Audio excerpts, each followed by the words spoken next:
Hello students. Yes beta, we are ready for the video number 5, 8th class, political chapter 4, understanding laws. So हम बात कर रहे थे unpopular laws की, जो कंट्रोवर्शियल लॉज होती हैं, जो as per the constitution valid हो सकते हैं, लेकिन लोगों के लिए वो वैलिड नहीं होते। लोग उसके ख़िलाफ़ होते हैं क्योंकि लोगों को लगता है कि वो उनके फ़ायदे के लिए नहीं बने हैं, तो लोग उसके विरुद्ध खड़े हो जाते हैं। तो ये कुछ एग्जांपल्स हैं। Rosa Parks protested for unjust law against African Americans. Rosa Parks ये एक ऐसी पर्सन है जिन्होंने जो अनजस्ट लॉ पास किया गया था, बहुत ही गलत लॉ था जो अफ्रीकन अमेरिकन्स के लिए वहाँ की गवर्नमेंट ने बनाया था। आपको पता है कि वहाँ पर जो स्थिति थी वो वाइट पीपल और ब्लैक पीपल में बहुत ज़्यादा डिस्क्रिमिनेशन किया जाता था, तो इसलिए ये उन्होंने लॉ बनाया था जो सिर्फ़ और सिर्फ वाइट पीपल के फेवर में था।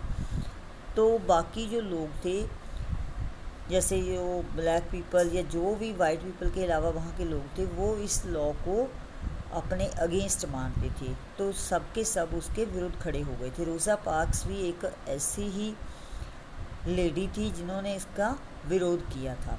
और सेकंड है Indian citizens protested against citizenship amendment law. इसी तरह इंडिया में भी जो सिटीजनशिप अमेंडमेंट लॉ पास किया गया था गवर्नमेंट की तरफ से, तो बहुत सारे लोगों ने उसके अगेंस्ट प्रोटेस्ट किया था क्योंकि लोग चाहते थे कि इसको रिजेक्ट किया जाए। ठीक है, तो अगर कोई भी ऐसा लॉ पास होता है जो लोगों को लगता है कि वो उनके फ़ायदे का नहीं है, तो लोग उसके खिलाफ़ जाते हैं क्योंकि ये उनका राइट है। नेक्स्ट है way out. People who think that the law is not fair can approach the court to decide on the issue. जो भी ऐसा लॉ पास किया जाता है, अगर लोगों को लगता है कि वो फेयर नहीं है, तो लोग अपने जस्टिस के लिए कोर्ट के पास जा सकते हैं, अपना इशू वो कोर्ट के सामने पेश कर सकते हैं।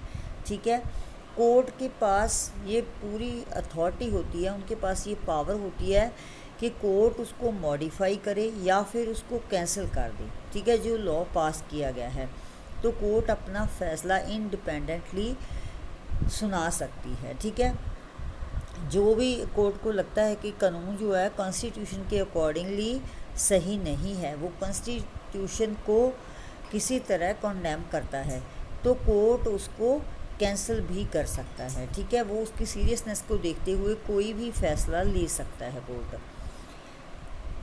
Yes, our role as citizens. So बेटा, सिटीजन्स का क्या रोल है कंट्री को गवर्न करने में? ठीक है, सबसे पहले आपको पता है कि जैसे हमारे इंडिया में डेमोक्रेटिक सिस्टम चल रहा है, वहाँ पर लोग अपने रिप्रेजेंटेटिव्स को इलेक्ट करते हैं और वही लोग आगे जाके गवर्नमेंट के मेंबर बनते हैं, उन्हीं से गवर्नमेंट बनती है जो कि हमारी कंट्री को गवर्न करती है। लेकिन हमारा जो रोल है सिर्फ यहीं ख़त्म नहीं हो जाता कि हम उनको इलेक्ट करें, अपनी वोट दें और इलेक्ट करके अपने रिप्रेजेंटेटिव्स को आगे सेलेक्ट करके भेज दें। ठीक है, ताकि वो आगे कैबिनेट मिनिस्टर बने या कोई भी लेजिस्लेटिव असेंबली के मेंबर बने या जहाँ भी जाएं, तो यहाँ तक हमारा रोल ख़त्म नहीं होता। उसके बाद भी सिटीज़न का रोल बहुत इम्पॉर्टेंट है। तो आगे जाकर के वो कैंडिडेट्स कैसे काम करते हैं, उनके जो भी एक्शन हैं, कोई भी वो काम कर रहे हैं, तो हमें उस पर नज़र रखनी होगी। अगर हमें लगता है कि वो कुछ गलत कर रहे हैं जो लोगों के फ़ायदे के लिए नहीं है, वो अपने फ़ायदे के लिए या कोई और बहुत कुछ चलता है, जैसे जो है भ्रष्टाचारी है कि कोई किसी को भी लूट रहा है किसी भी तरीके से, कोई गलत तरीके से अपने फ़ायदे के लिए गवर्नमेंट का पैसा यूज़ कर रहा है, या जो भी उनके एक्शंस हैं, अगर हमें उनमें कुछ भी गलत लगता है, तो सिटीजन्स को पूरा राइट है कि वो अपनी आवाज़ उठाएं, उनके ऊपर अच्छी तरह से नज़र रखें और उनको ऐसा करने से रोकें।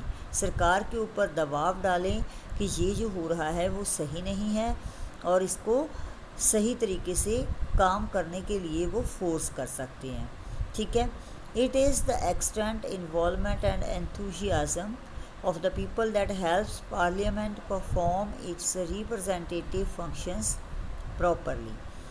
तो ये लोगों की इन्वॉल्वमेंट ही है जिसके कारण पार्लियामेंट सही तरीके से काम कर सकती है। लोगों का ये उत्साह, लोग अगर पूरी तरह से एक्टिव हैं, अवेयर हैं, वो गवर्नमेंट की पॉलिसीज़ में इंटरफेयर कर रहे हैं, उनको जानने की कोशिश करते हैं, और जो भी गवर्नमेंट के द्वारा किया जाता है, कोई नई पॉलिसी बनाई जाती है, कोई नया लॉ बनाया जाता है, तो लोग उसके बारे में अपनी राय देते हैं। तो इट मीन्स लोग बहुत अवेयर हैं, ठीक है। तो इन सारी बातों से पार्लियामेंट की हेल्प होती है। पार्लियामेंट को पता चलता है कि जो भी उनके रिप्रेजेंटेटिव फंक्शन हैं, लोगों के हेड होने के नाते जो हमारे लीडर्स हैं, उनके जो एक्शंस हैं या उनकी जो ड्यूटी है, उनके कुछ फ़र्ज़ हैं, क्या वो उसको पूरी तरह से निभा पा रहे हैं, और जो वो कर रहे हैं क्या वो सही है। ये सारी बातें जानने में लोग पार्लियामेंट की हेल्प करते हैं, ठीक है। तो इस तरह जो हमारी गवर्नमेंट है वो सही तरीके से काम करती है, क्योंकि उन्हें पता है कि अगर कुछ भी ऐसा होगा जो लोगों को पसंद नहीं है तो लोग उनके खिलाफ़ खड़े हो सकते हैं। लोगों की सपोर्ट वापस, अगर लोग अपनी सपोर्ट वापस ले लेते हैं तो गवर्नमेंट के लिए काम करना मुश्किल हो जाता है, ठीक है। तो ये हमारा लेसन था। आपने सारी वीडियोस को अच्छे से सुनना है और अच्छे से इस चैप्टर को समझना है। ओके, अगर कोई कन्फ्यूज़न हो तो आप मुझे बता सकते हो। Thank you.